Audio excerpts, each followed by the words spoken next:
자, 가장 먼저 이 영상을 보면 안 되는 학생들을 말씀드리겠습니다. 진짜 열심히 공부를 했고 그 성과가 좋은 최상위권 학생들은 웬만하면 이 영상을 시청하지 마세요.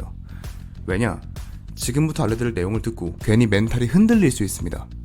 하지만 만약에 한 달 안에 어떻게든 결과를 내고 싶다 하시면 잘 찾아오셨습니다. 그게 바로 제 전문이거든요.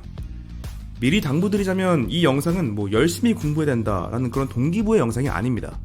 이렇게 공부해야 효율이 좋다는 그런 추상적인 공부법에 대한 영상도 아닙니다. 노베이스에 머리에 든 거 없이 7등급의 하위권 학생이었던 제가 단 3달 만에 정시로 고려대 그리고 서울대를 뚫어나게 된 아주 날 것 그대로의 그 비법을 들려드리는 영상입니다. 다시 말씀드리지만 동기부여는 여러분의 몫입니다. 저는 제가 사용했고 또 학생들에게 가르쳤던 바로 그 노하우를 알려드리는 것 뿐입니다. 어떤가요? 여러분의 귀중한 10분을 저에게 투자할 마음이 드셨나요? 드셨다면 편한 자세로 뭐라도 마시면서 들어주시면 감사하겠습니다. 인사드리겠습니다. 저는 서울대학교 철학과를 나온 8년차 국어 강사 국현입니다.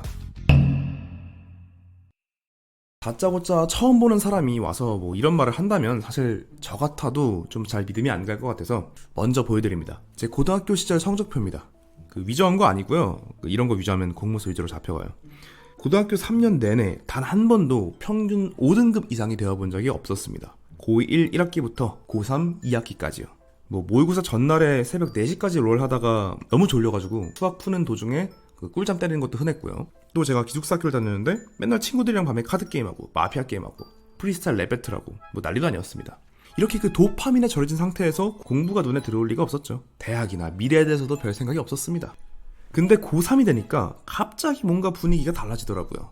원래 같이 놀던 친구들도 온종일 책이랑 인강만 보고 있고 원래부터 열심히 하던 애들은 저게 같은 인간이 맞나 싶을 정도로 공부에 몰두했고 원래 제가 그런 분위기를 막 신경 쓰는 편은 아니었는데 저 빼고 모두가 그러니까 뭔가 슬슬 눈치가 보이기 시작하더라고요. 나도 그만 놀고 공부를 해야 되나 싶은 마음이 들기도 했는데 금방 포기했어요. 왜냐면요, 이미 다른 애들은 한 3년 동안 꾸준히 해서 열심히 해서 막 공부를 쌓아왔는데 내가 1년도 안 되는 시간 동안 똑같이 열심히 공부한다고 해서 걔들을 따라잡을 수 있을 리가 없잖아요. 내가 대단한 천재도 아니고 기본기가 탄탄한 것도 아니고 완전히 노베이스 상태였으니까요. 네, 지금부터 시작해서 성과를 내겠다는 건 사실상 날로 먹겠다는 심보죠. 날강도도 아니고 세상은 그렇게 만만하지가 않아요. 그렇게 합리화를 하면서 고3 1학기를 마찬가지로 날려버렸습니다. 그때쯤엔 롤도 슬슬 질려서 접었고 드라마랑 영화를 엄청 많이 정주행했던 것 같아요. 자, 그렇게 2학기가 됐습니다. 그리고 그때가 되어서야 진짜 수능이 코앞이라는 게 실감나기 시작하더라고요. 아마 지금쯤 여러분들이 느끼고 있을 그 미묘한 압박감이랑 긴장감 있죠. 그걸 그때 처음 경험했습니다. 아마 볼만한 영화 이미 다 봐가지고 그런 걸 수도 있겠지만 암튼 수능이 한 100일 정도 남은 시점에서 내가 할 수 있는 게 뭐가 있을까? 다시금 고민해봤습니다. 다른 애들하고 너무나도 크게 벌어져버린 이 격차를 뛰어넘으려면 뭘 해야 될까? 지금이라도 열심히 공부를 해서 진짜 조금이라도 성적을 올려야 되나? 하지만 그러기는 또 싫었습니다. 저는 뻔뻔했거든요. 고등학교 내내 놀아제껴 쓰면서 대학은 또 잘 가고 싶었습니다. 결과를 날로 먹고 싶었습니다. 그러니까 사실상 날강도 마인드죠. 그래서 그때 딱 결심을 했어요. 그래, 날로 한번 먹어보자. 100일 안에 수능을 부셔보자. 근데 어떻게? 그게 쉽다면 누구나 이미 했겠죠. 괜히 선생님들이 꾸준히 공부하는 게 중요하다고 말을 했을까요? 근데 놀랍게도 방법이 있었습니다. 국어로 한정해서 말하자면 기본기나 개념이 거의 없는 노베이스 상태에서도 좀 더 심하게 표현하자면 뇌가 텅텅 빈 상태에서도 정답을 찾아낼 수 있는 그 방법이요.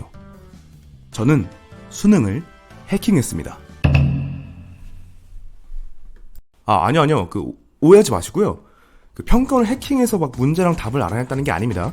오히려 정반대죠. 문제로 뭐가 나올지 또 이번 연계 지문은 또 뭐가 있는지 그런 것들을 전혀 모르는 상태에서도 문제를 풀어낼 수 있는 방법을 수립했다는 뜻입니다. 제가 제일 먼저 했던 건 최근 10년간의 모든 평가원 기출문제를 모아서 문제를 분석하는 것이었습니다. 문제를 푸는 거랑은 좀 다릅니다. 국어 비문학으로 예를 들자면 비문학 지문을 보고 또 문제를 보고 지문 중 어디에서 문제가 출제되었는지 또 이 선지의 정답이 되는 논리 구조가 무엇인지 그리고 정답 선지들이 공통적으로 가지고 있는 특징이 무엇인지를 계속 살폈습니다. 근데 있더라고요. 진짜 너무 쉽고 심플해서 처음엔 제가 해놓고도 좀 믿기지가 않았습니다. 근데 이게 정말 중요한 포인트인데요. 역대 평가원 기출문제 중에서 적어도 2010년 이후 출제된 모든 문제에 대해서 제가 찾아낸 이 공식만으로 정답이 바로 도출되지 않는 문제는 단 한 개도 없었습니다. 어려운 개념, 독해법, 행간을 읽어내는 통찰력 전부 필요 없었습니다. 답은 항상, 반드시, 그리고 매우 명료하게 도출됩니다. 저는 그 이후로 비문학과 문학을 통틀어 단 한 번도 100점을 놓친 적이 없습니다. 단 한 번도요. 그리고 저는 현역 때 정시로 고려대학교에 입학했습니다. 근데 이놈의 수학이 발목을 잡아가지고 그래서 아쉬워서 그 고려대학교를 한 학기를 휴학을 하고 바로 다음 해 다시 수능을 봐서 정시로 서울대와 연대 동시에 합격했습니다. 그 한 학기에 불과했지만 그래도 제가 고려대 출신이다 보니까 차마 연대를 선택하진 못했고요. 그렇게 서울대 철학과에 진학하게 되었습니다. 자, 이쯤 되면 여러분 다 궁금하실 겁니다. 대체 무슨 원리를, 무슨 방법을 찾았길래 이렇게까지 호들갑을 떠냐 하고 궁금하실 텐데 걱정 마세요. 전부 다 말씀드리겠습니다. 뭐 감추거나 빼는 거 없이 죄다 알려드릴 예정입니다. 저는 제가 찾아낸 이 풀이법을 역설계라고 부릅니다. 우선 비문학의 경우 출제자의 입장에서 정답 선지가 반드시 지니고 있어야 하는 특징들을 선별해서 복잡하고 난해한 비문학을 이해하지 않고도 기계적으로 답을 찾아낼 수 있습니다. 문학도 크게 다르지 않습니다. 그 작품에 대한 배경 지식이 있다면 물론 뭐 유용하겠지만 그런 지식이 전혀 없더라도 심지어 작품의 대부분을 해석해낼 수도 없더라도 문제의 답을 찾아내는 데는 큰 지장이 없습니다. 평가원에서 문학에 대한 문제를 출제할 때 취해야만 하는 그 스탠스를 이해한다면 문학을 풀면서 헷갈리거나 알 수 없는 경우는 단박에 사라지게 됩니다. 이쯤에서 눈치채셨겠지만 아쉽게도 저는 여러분의 국어 실력을 향상시켜드리진 않습니다. 기반을 다지고 내실을 탄탄하게 만들어드리지도 않습니다.